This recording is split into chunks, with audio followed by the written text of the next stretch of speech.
Hi everyone, David Marika here, founder and CEO of Socialive. Excited to be coming to you live from New York City today. And today's topic is going to be how to build an effective content strategy for the pharma industry. I have a wonderful guest. It's Emily Krasson here of Pfizer. And Emily is the Senior Manager of Video Strategy and Content. She's a member of the corporate affairs team, and she's been a Socialive customer, so we've had a great opportunity to work with her over the last couple of years. And she is really on the front end of video, social, live, has great gems to share with everyone today. And we're really going to talk about how her team has been leveraging video and live video in an industry that's regulated, has some unique needs, and I'm excited to kind of have her share some of her thoughts today. A bit about Pfizer. I think you probably have heard of the organization, but it's one of the world's largest pharma companies, as you know. It's a Fortune 100 company with revenue north of 50 billion. Just have a new CEO, so a lot of kind of corporate change within the organization. And it's a real pioneer, I'd say, when it comes to the front end of technology. Certainly in the digital and social space, I'd say it's certainly been a pioneer and really kind of embracing emerging technology.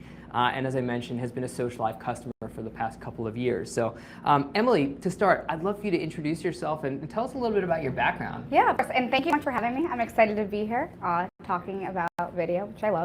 My name's Emily Krasson, as David mentioned, Senior Manager at Pfizer, Video Strategy and Content, so responsible for video that goes out on our corporate social platforms, all above brand content. So this isn't any products, any ads, any DTC, just generic above brand content.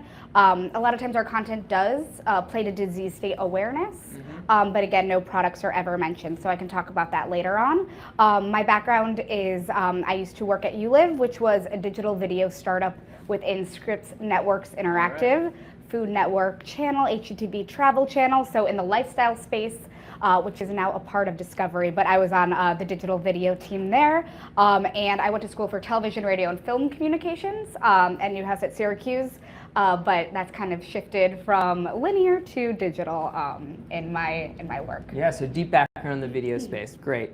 Why don't we start by talking about some of the unique challenges and imperatives that you have in your role, being specifically within the pharma industry. Like what's different about corporate affairs and corporate marketing in the pharma industry vis-a-vis, say, Scripps or some other organizations? Yeah, it's very different because for Scripps, it's really easy, or for lifestyle companies or news channels or certain outlets, it's really easy to create fun lifestyle content and videos that feature recipes and DIY homes and things like that. It's a little harder to tell the pharma story, and what is the pharma story.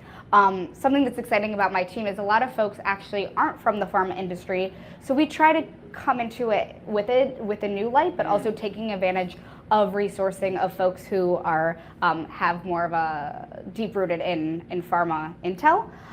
So some challenges that we face, of course, are really humanizing ourselves. I'm learning that too as I go on, on video shoots, as I'm learning more about the organization, the stories behind the scientists, stories behind the manufacturing, the stories behind colleague resource groups, and a lot of our diversity and inclusion efforts that we have going on. So kind of being able to take a peek behind the curtain and see what really the real Pfizer is, besides what some people try to define us by. Yeah, and so why? Yeah, and to take that a step further, why are those stories important to tell when it comes to Pfizer? Yeah, so I think those stories are really important to tell because a lot goes into a medicine being made. A lot goes into being a really large company that has a big footprint in our society and at large. So I think that's really important to see all of the effort, all of the work, the tireless hours that scientists are putting in, or QA is putting in at manufacturing, to know it's not just an easy thing. There's a lot of work, there's a lot of brain power, there's a lot of dedication, people dedicating their lives to breaking through changes to help patients' lives. Yeah. It's really interesting. Kind of take something that historically has been faceless and kind of put a real human face on it, so you can have more connection to the brand and to what's being, the medicine is actually being created. Exactly. Save lives. Okay. What strategies and channels has the pharma industry, and Pfizer in particular, generally relied on prior to, say, the social revolution? Yeah, I think that previously a lot that was relied on, and this kind of goes into kind of just the evolution of media at large. So it used to be being in trade publications, magazines, or it used to be featured in physical newspaper articles, or maybe a website or something like that. With the evolution of media and just the ramp up of social media, it's obviously shifted. All of these outlets, these news outlets, now have a digital component. There's now a lot more opportunity to join in the conversation and not just and have it be a two-way street rather than one. There's still, of course, importance of those traditional outlets, but now a lot of it's digital and a lot of it is on our owned and operated properties. So just to go on based off of that, we have channels on all the main social media platforms, so Facebook, Twitter, Instagram, LinkedIn, YouTube, and Pfizer.com. That's what the team that I sit on, works on the content for that. But what we've really kind of doubled down on recently is LinkedIn, and is Instagram. So yeah, tell me a little bit, why have you seen a shift from, say, the more traditional linear channels, if you will, or print channels, to this kind of digital and social channels? So I think it's just the general trend in how people are consuming content. I mean, the biggest content device is that, even smaller, it's your iPhone, and you're using that, whether that's on your commute, whether that's on your day-to-day downtime. That's what people are doing in their downtime instead. Kind of the mobile video revolution, as you, I think, have spoken about it before. But you want to get in the apps, you want to get in the feeds, in the news of where people are. People aren't going to you, you kind of need to go to the people. Yeah, that's interesting. I totally agree.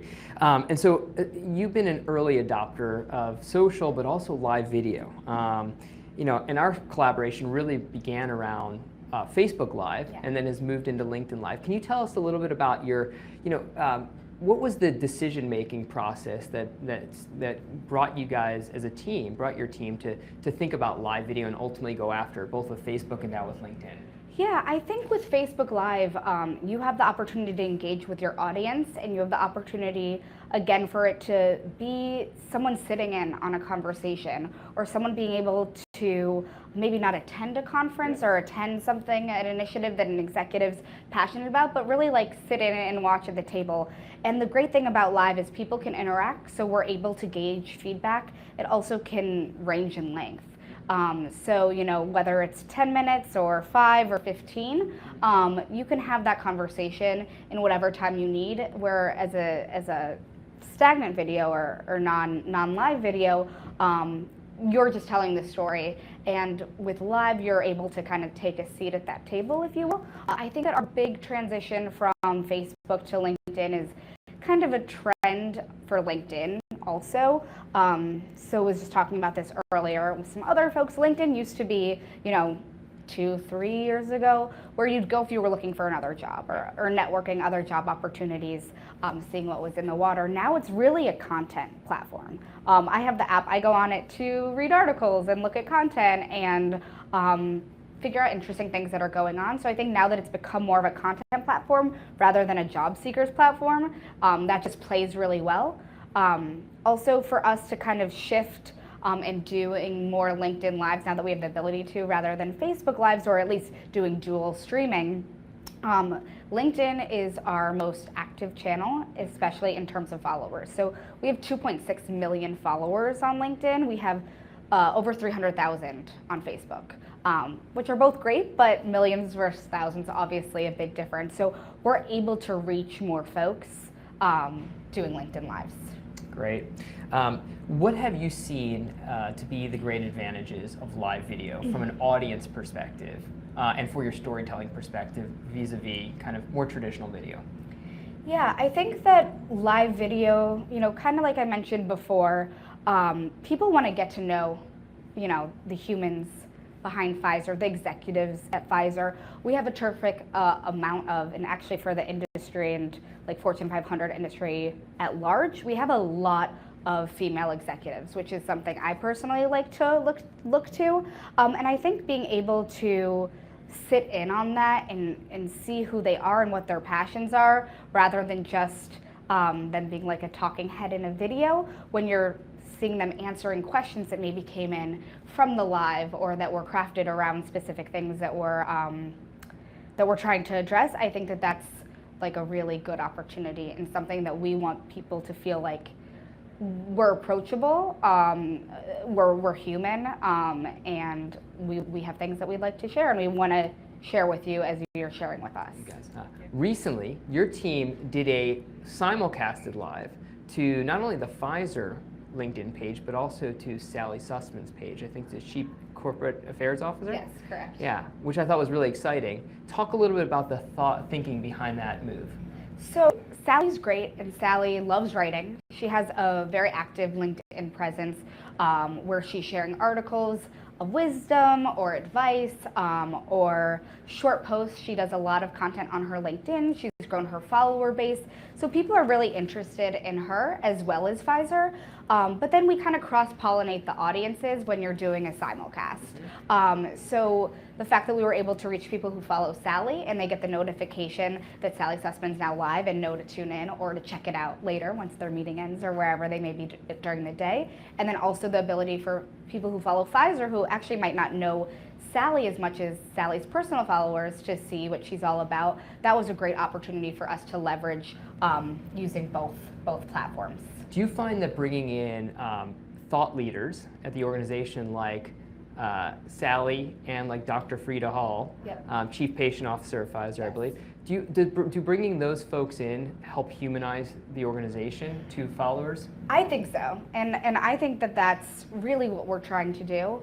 A lot of those broadcasts have been with other Pfizer people in it, but I think people are more looking to them as the leaders, as professionals who've kind of grown in this space and advanced through their careers to two very important roles we have at Pfizer, to learn from them. And it's not always about something that's specific to Pfizer or the industry. I mean, I know that Sally's live was specifically actually talking to the interns and talking to Gen Z and learning about what they're looking for in a role in purpose-driven work.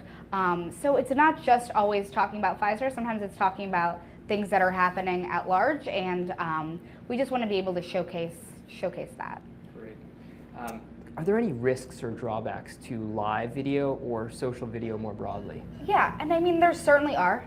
We're in a regulated industry, which we know, which is why we have monitoring in place for reporting AEs. That's a part of our corporate policy, but we have that in play for all of our content, for all of our social channels, to just make sure that the I's are dotted and T's are crossed. I mean, I think the other kind of risk that is run would be having negative comments or haters, trolls, whatever that might be. We found actually that's what's really great about LinkedIn, is LinkedIn isn't faceless. LinkedIn, there's a human, there's their job, there's their network. It's your professional setting. So we found that people are actually way more positive than any other platform on LinkedIn, which really makes sense when you think about it. Cool. So let's move back a couple years. When you first started bringing up the idea of live video on social channels, it's pretty innovative stuff for a pharma company. Talk to me about how you sold that internally, how you got buy-in. Yeah, so it's great, and it's a partnership, and it's constantly evolving as platforms evolve as well. I think what's important to keep in mind is, like I mentioned at the top of the broadcast, all of our content isn't about any product. It's all above brand, whether it's about health facts or employee engagement or things that we're doing kind of out in the world, out in the field with D&I initiatives. So that makes it a little easier from a regulation perspective, knowing that there won't be any product mentions. Also, a lot of times if we have some sort of a script, that will obviously be run by legal in advance. If we have kind of like the log line of what we're talking about, that will be run by legal in advance to make sure that there aren't any red flags or anything like that. I mean, live is live and you're live. However, there's always the delete button. Luckily, we haven't had to do that, but if we had to remove content for a reason or another. Yes, a lot of resourcing goes into, and time and effort goes into creating a live video, but we of course always want to be compliant. So if we would have to delete something, worst case scenario, we could, but we try to, gain comfortability and make sure everyone's aware that, everything's being monitored and that we won't talk about any brands or any claims or anything like that. So that also helps us with our storytelling. Got it. And with the risk and compliance teams and the legal side, how do you work with them at a strategic level and then on a per broadcast or content piece level? Yeah, so it's kind of like dominoes a little bit, Okay. In that a lot of times all the teams are kind of siloed in a way, but a lot of times if there is one team that has buy-in and that has done it, and it's been executed successfully, with no red flags, then the next team feels comfortable doing it. So then it kind of just ends up growing the comfort level. So while, at a senior level, high level, people are aware of this happening, we have all these use cases built out. And because also we had use cases built out for Facebook Live, that made LinkedIn Live a no-brainer because we're saying it's, essentially the same thing, just a different platform. So that made it kind of an easier win going from Facebook Live to LinkedIn Live. Makes sense. How has Social Live helped you eliminate or mitigate some of the risks associated with live video? Yeah, so with Social Live, there's a lot of levels of control and levers that we can pull to try to make sure everything is compliant and the ease of use is there. In another vein, in terms of optimizing Social Live, a lot of the things that make capturing live video stressful, like video assets for lower thirds, graphic templates, things like that, we can bake those in ahead of time in advance of the live, and that makes it really easy to create a broadcast that's more polished, even though it isn't a full production. So there's a lot of features that are great for us. Another thing I'd say with you guys being a startup is just the ability to implement and ideate really quickly. So in the field, at conferences, wherever we are capturing this content really around the world, sometimes we hit snags. And knowing that, okay, I had this pain point, is there something we could do to kind of overcome this in the future? And then having a tech tweak or an advancement, enhancement, 2-3 weeks later is awesome, incorporating like real-time feedback. All right, so let's talk about creating a video content strategy and a live video strategy. What has been the kind of content that you've mostly focused on from a live perspective? What's really worked for you? Yeah, so from a live perspective, would definitely be kind of what I mentioned before, being able to kind of see beyond, behind the curtain, peek behind the curtain, and featuring a lot of our executives. So some have been tag-ons to existing.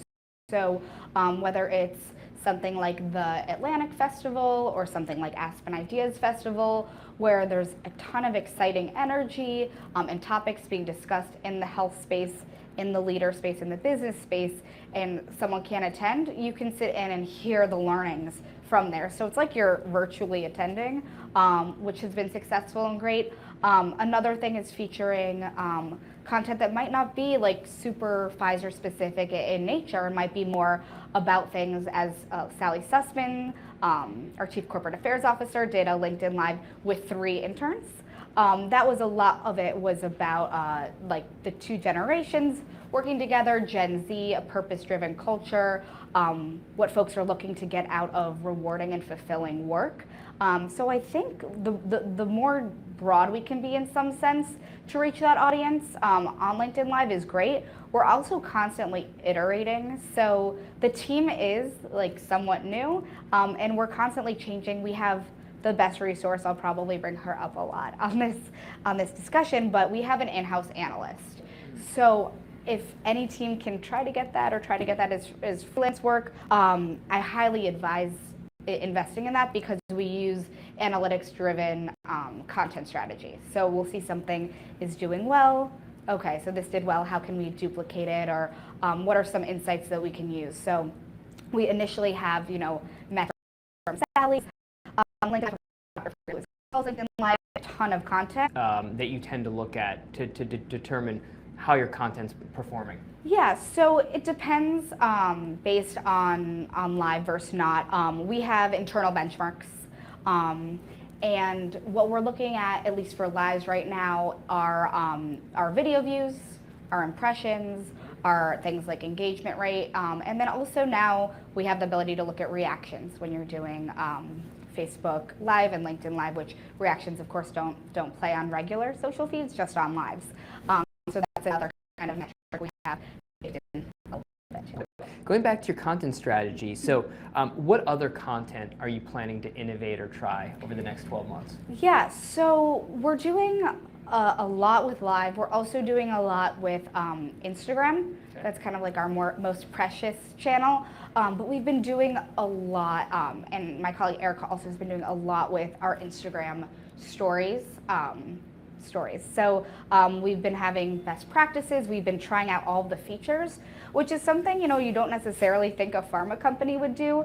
But I think a lot of times when we play more in the fun lifestyle space, especially on that audience, because we know that what the demographics are, we know they're younger, we know it's a very global audience, those tend to do really well. So whether it's answering a poll, whether it's doing a quiz, Instagram's constantly coming out with new features, which we love, that we're kind of doubling down on as well. I think I mentioned this at the top of the broadcast, but I'd say LinkedIn and LinkedIn Live and Instagram are the two platforms that we're working with the most, which when I started at Pfizer around 3 years ago, wasn't the case. So I think those are the two we're most excited about. Also, I know that Instagram Live is a thing. We have tested a little bit. I think they're still figuring out how to get users on the platform, because Insta Stories, I think, clearly blew Snapchat out of the water. But IG Live hasn't really taken off in the same way. So I think once it gets mass traction, we'll look to invest in it more. But now that it doesn't have the same user base, and we don't also have the same numbers in terms of followers on Instagram Live as LinkedIn Live, or as on LinkedIn in general, I think we'll pivot and invest in that once it starts getting more traction on its own from the masses. Yep. Talk a little bit also with video that you've been doing quite nicely, simulcasting, so pages as well as multiple channels. Talk a little bit about that strategy and how that's worked for you. Yeah, so it's really easy. So I think that's the best thing, is it's almost like, why not? Why not get that additional audience? Why not get that additional viewership? There is content, obviously, that plays better on each channel, but if you can get the Facebook audience as well as the LinkedIn audience, and then we'll see really where it plays. But you can aggregate all those video views, you can aggregate all those impressions. So it's kind of like the more the merrier. Why not simulcast as many places as you can, which makes sense. So we're broadcasting here on LinkedIn Live, and you at Pfizer have been one of the early adopters of LinkedIn Live. I think you might be the first pharma company to go live on LinkedIn, and there's only probably a few hundred companies in total that have gone live on LinkedIn. Has this strategy paid off, getting early on LinkedIn? It's absolutely paid off. So we're lucky to be being a part of LinkedIn Live, and being able to broadcast on our corporate channels. We know in due time that access will probably be granted to a lot of other folks. So we want to be able to test. We want to be able to get our messaging out. We want to do kind of as many lives as possible while we have this momentum, and while we're featured in this light of being, I think, the only pharma who's doing LinkedIn Lives. But yeah, we're super excited about it. I mean, I mentioned this before. I think LinkedIn is like the next main content platform hub, even more so, I think, than Facebook. It might shift in time with a lot of issues Facebook's been having. So we're just excited we can leverage our audience for LinkedIn Lives, and our 2.6 million followers and growing. It's crazy. I think it's also because we're a big employer, and because we have a lot of employees and people interested in what we're doing in this space. But we love being able to get our message out to a broad audience. That's interesting. So LinkedIn Live not only enables you to reach new followers of the company, people are interested in the company, but do you find your actual internal employees engage well there? Oh, absolutely. Absolutely. Okay. So I'm not a part of the internal comms team, but of course we have we have counterparts and we have colleagues that we work with. So a lot of times, that link will be shared around, whether it's with internal chat, internal email, other platforms that we have to share our news internally. That link, whether live and actually live or after it's been broadcast, gets shared around, and we see a lot of engagement there. Being a global company, a lot of things that we do, a lot of times unintentionally, are more US focused. Events that we go to with executives, or the time things are broadcast and things of that nature. But with something like LinkedIn Live that stays up and archived, or it's streaming live so you can watch it in the comfort of your home, you don't have to be in the office for it. I think it's really great for our global colleagues because they can also kind of sit in and see everything that's going on.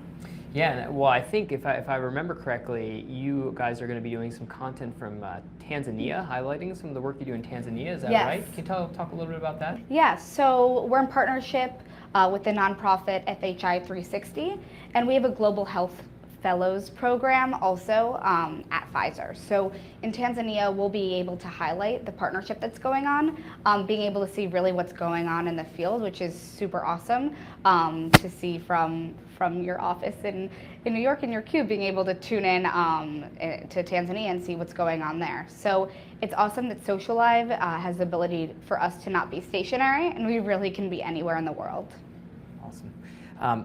So you don't need to get into specific details, but how is the viewership and engagement metrics of your live videos on LinkedIn compared to some of the metrics of your regular posts? Yeah, so like I mentioned, we have that analyst. So she actually sent out to everyone just a little recap of how Sally's LinkedIn Live performed, and it prompted folks to say, oh yes, this is great, we need to double down on this. I mean, the video views for Frida's, for Nanette's, for Sally's, for a lot of the folks that we featured have blown the video views out of the water for other content.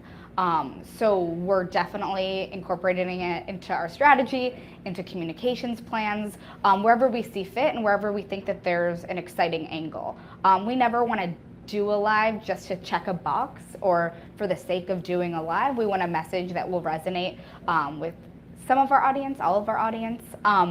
And we don't want to certainly do it just to do it, but everything has indicated through our KPIs and overperforming and benchmarks maybe having to be readjusted or recreated based on lives that it's been fantastic for us. Right.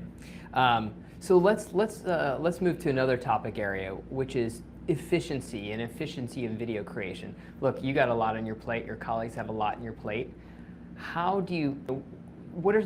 Historically, what have been the challenges you've seen in video content creation at the organizations you've been at?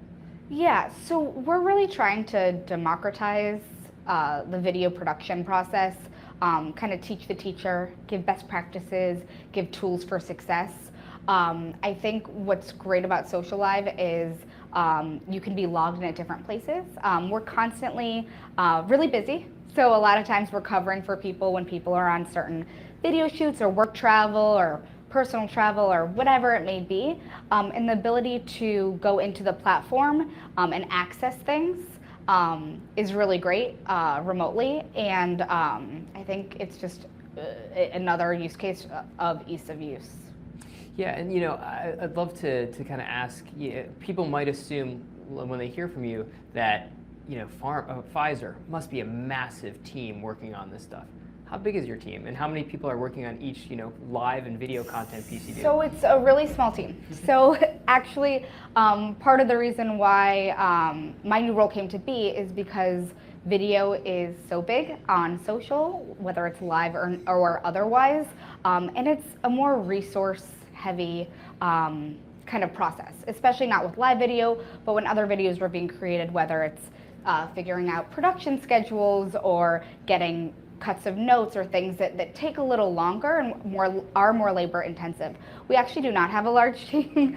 We're not, a marketing team or anything like that. I'm the only person solely devoted to video. We have other folks on the content team, 2 people, and then 2 other people are like half-time. and then also doing other work.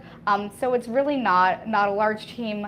What we were saying before about kind of teaching the teacher is we've been trying to also like empower folks, whether it's in other communications functions internally or other types of communications, empower them to be able to do lives as well. We also have counterparts. We have an in-house studio, which we're really lucky to have, which they've traditionally done like internal videos, leader videos, things like that. They're now an incredible partner in getting us set up with equipment or having us be able to shoot lives in the studio. And Jeff, who's the studio director, and I like work on a lot of projects now together. So it's really just armoring everybody to feel comfortable with lives, so we can get mass production, because we can't be two places at once. Yep. Yeah. And so as someone who's kind of a pioneer in the pharma space on this front, what strategies or tips or insights would you provide to, say, other folks in the pharma industry or other regulated industries who want to kind of take advantage of what you've done? Yeah, I'd say don't be afraid to be bold, or just because something's never been done before that you can't do it, or just because you think a story needs to be told one way, you can't shift it. And like I said before, kind of the use cases and with getting sign off and things like that, once people are comfortable and once people see and you prove out one use case of something being successful, it's a lot easier to get buy-in at all levels, whether it's senior leadership or whether it's legal, to create more of that. So I'd say that, and I'd also say don't be afraid to think out of the box and do things on the fly, and don't be afraid. I know this is a common thing, but don't be afraid to fail. I think everyone's a worrywart and scared of failure sometimes, but I think the only way, and because you have analytics so easily, being able to pull it from a platform, if you don't have an analyst, you can see what's doing well and what's not. So if something's not doing well, a series isn't doing well, you can dump it and move on to the next. Right. Yeah, that's a really good point, right? Like, we need to recognize that content's always moving. Yeah. Nothing, things are ephemeral to some extent, and you got to kind of try things. You got to innovate. Exactly. And I'd also say just knowing that investing in video is the way of the future right now. So if you don't do it now, you're going to be forced to do it later and play catch up. That's such a great point. So any